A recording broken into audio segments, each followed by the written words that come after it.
Distinguished guests, fellow citizens, ladies and gentlemen, on this day, 16 years ago, Kenya did not merely promulgate a new supreme law.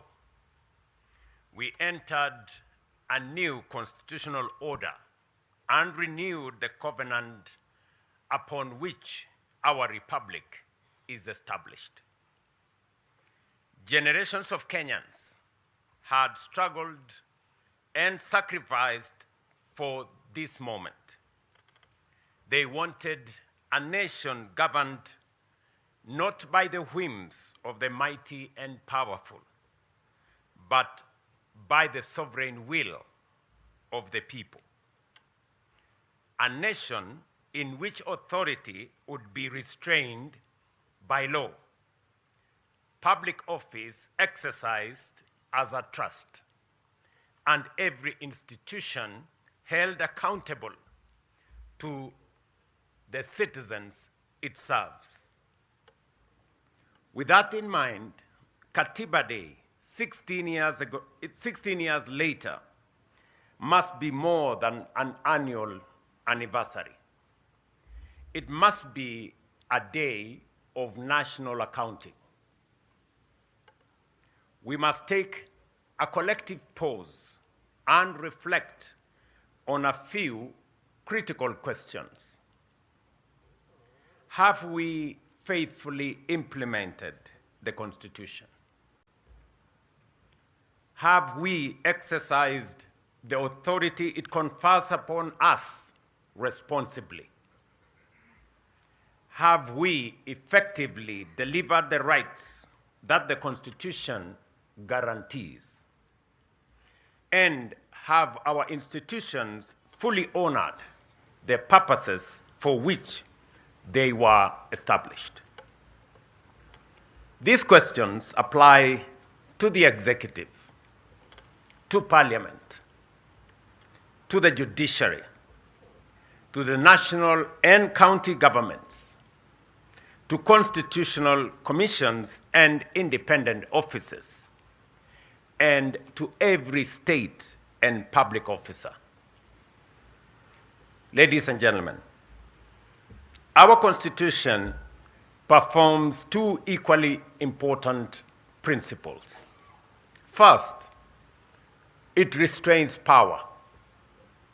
It shares authority, establishes checks and balances, protects fundamental freedoms, and provides remedies against abuse. Second, it manages power.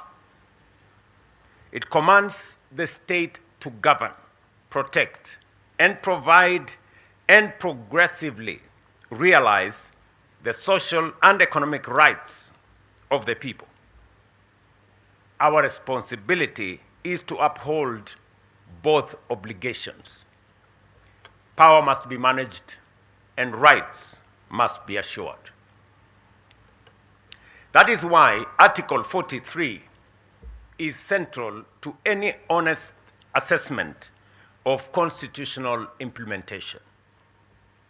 It guarantees every person the right to the highest attainable standards of health, accessible and adequate housing, and reasonable standards of sanitation, freedom from hunger, and adequate food of acceptable quality, clean and safe water in adequate quantities, social security, and education.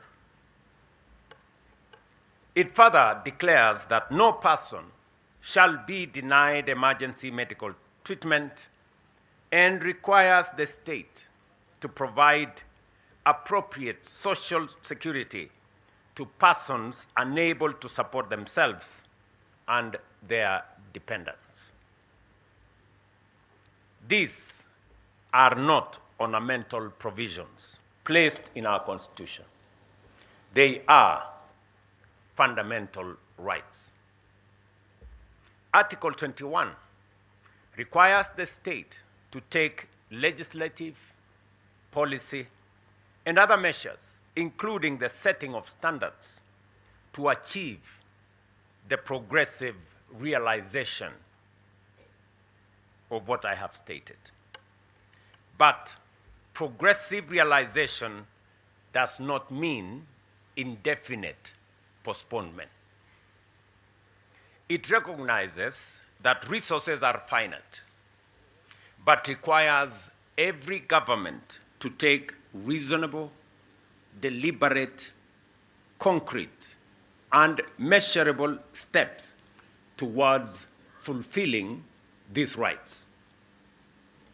Progress must therefore be visible in whether a mother can obtain health care, whenever and whether an emergency patient is treated before being asked for pay, whether a family has clean water, whether a child can attend school, and whether a citizen can afford a decent home, and whether a vulnerable person can live in dignity.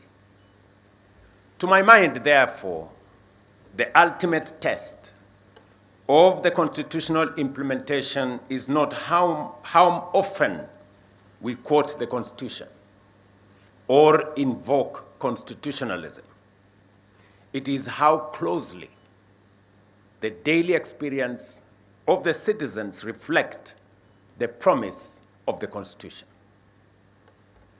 Ladies and gentlemen, when this administration sought the mandate of the people in 2022, it was not merely on the basis of campaign rhetoric or political sloganeering. We placed a concrete proposal on the delivery of Article 43 at the center of our national transformation agenda.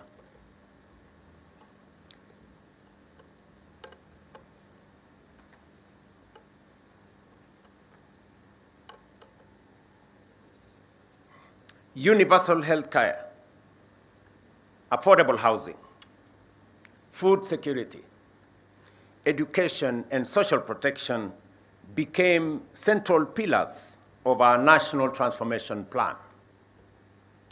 The bottom-up economic transformation agenda was, from the outset, designed as an instrument for the implementation of the Constitution. That is why, over the last 4 years, we have been translating constitutional obligations into practical benefits across healthcare, housing, education, agriculture, and devolution. More than 32 million Kenyan citizens are now registered, with 8 million being treated by Social Health Authority. Over 100,000 community health promoters are servicing households, and the 922 Lifeline is strengthening access to emergency care. More than 274,000 affordable homes are under construction, creating 1.1 million jobs. We have also recruited more than 100,000 teachers and constructed 23,000 classrooms to boost education outcomes, and rolled out a new funding model for our university education. At the same time, agricultural reforms are increasing food production, reducing agricultural inputs, putting more income into farmers' pockets, and strengthening service delivery through county governments. By no means is this work complete. Significant steps remain.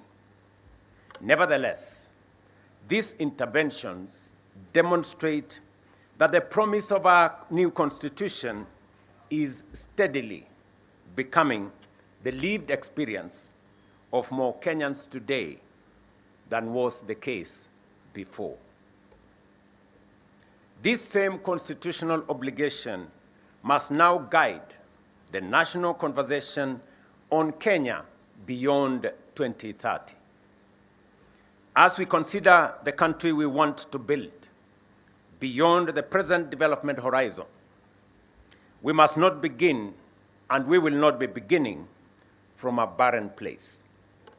The Constitution has already defined our destination, and that is a democratic, prosperous, equitable, and inclusive republic founded on human dignity, social justice, sustainable development, and the sovereignty of the people. The task before us is to translate that constitutional destination into a coherent national development charter. We must determine how the next generation of growth will deliver the rights guaranteed in the Constitution, how devolution will unlock the potential of every part of Kenya, how innovation, technology, and enterprise will expand opportunity, how economic progress will be reconciled with environmental stewardship, and how Kenya's choices will protect rather than mortgage the future of generations yet to come. Kenya beyond 2030 must therefore be more than a new economic blueprint or a catalogue of projects. It must be a compact between the state and the citizen, between the present and the future, and between our national ambition and our collective responsibility. Let me repeat that. Kenya beyond 2030 must therefore be more than a new economic blueprint or a catalogue of projects. It must be a compact between the state and the citizens, between the present and the future, and between our national ambition and our collective responsibility. Its success will not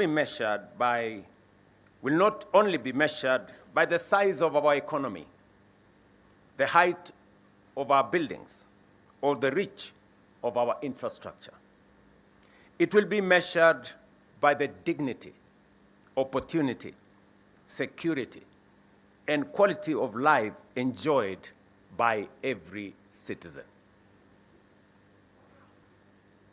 Ladies and gentlemen, this brings me and us to another consequential question of accountability in our constitutional democracy. What is the place of an electoral mandate within a constitutional order? Political parties present manifestos to the people.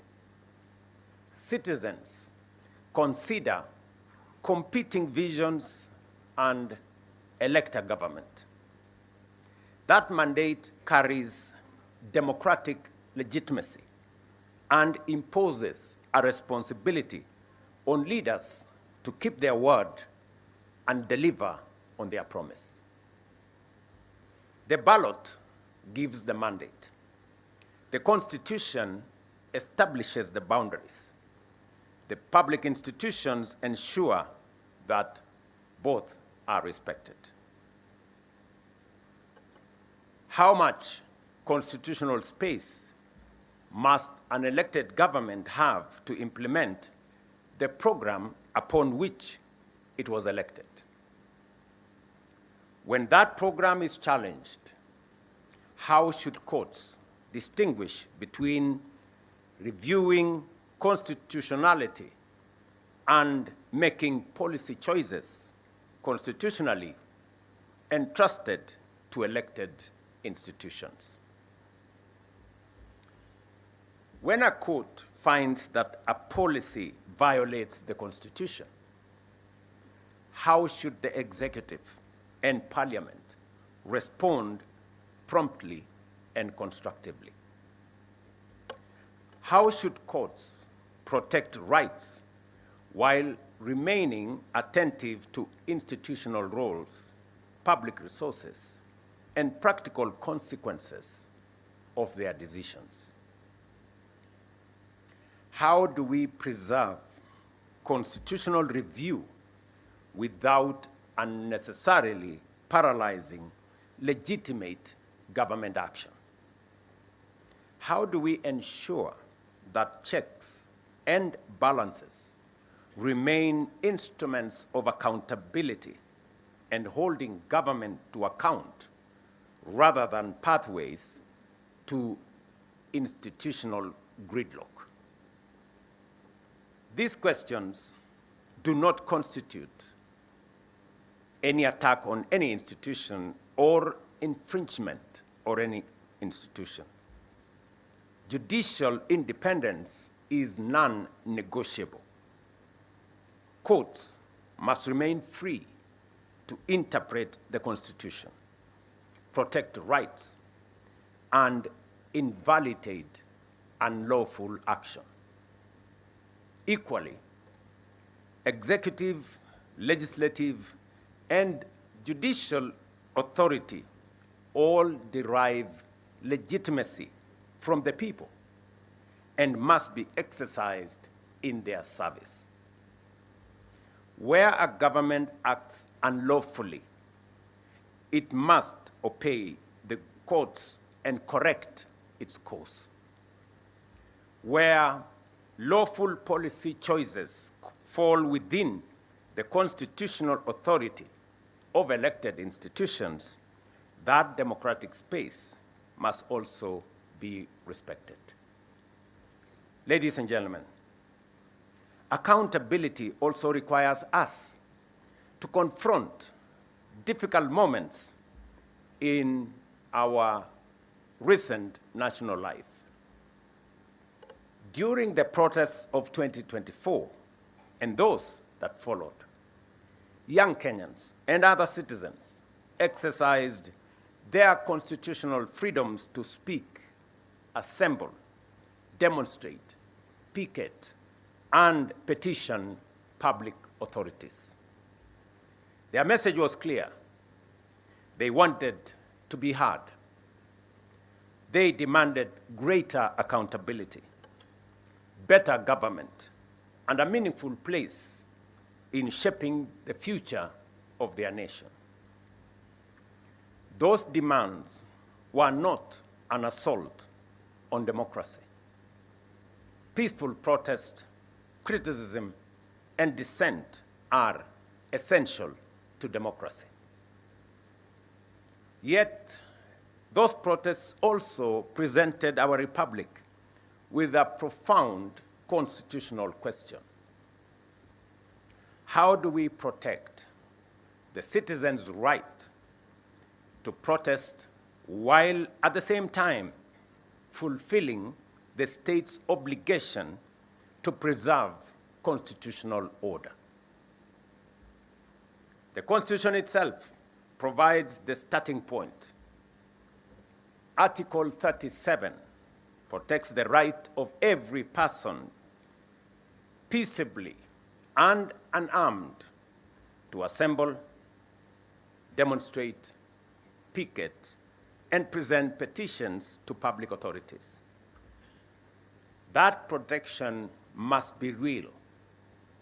No Kenyan should lose their life, liberty, or dignity merely for criticizing government, expressing an unpopular opinion, or participating in peaceful demonstration. I recognize the pain that remains from the events of that period. Some families lost loved ones. Serious allegations were made concerning unlawful arrests, enforced disappearances, and the excessive use of lethal force. We cannot honor the Constitution by looking away from such allegations. Every credible allegation of a human rights violation must be investigated independently, thoroughly, and transparently.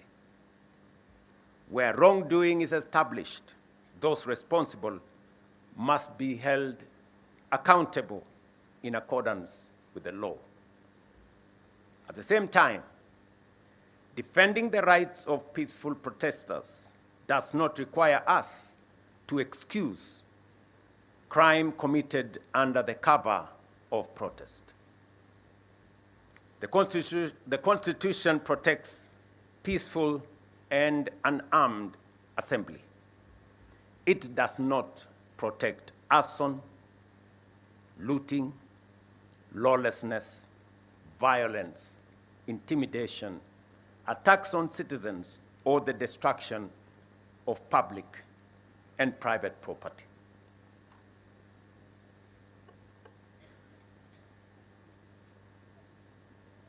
Sorry.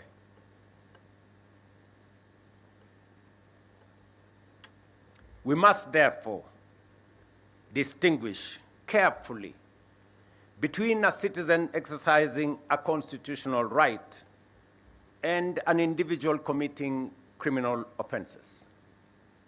We must neither criminalize protest because of the actions of a few, nor legitimize criminal conduct merely because it occurs in the course of a protest. Rights and responsibilities are not enemies.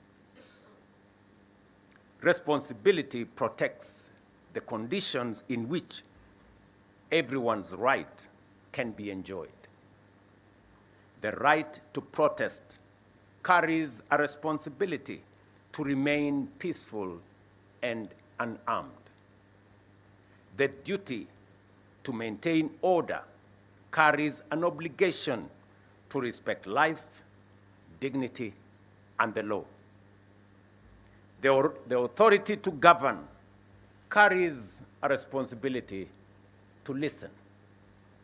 The authority and the freedom to disagree carries a responsibility to preserve the democratic institutions through which disagreement can be expressed and resolved. Government belongs to the people.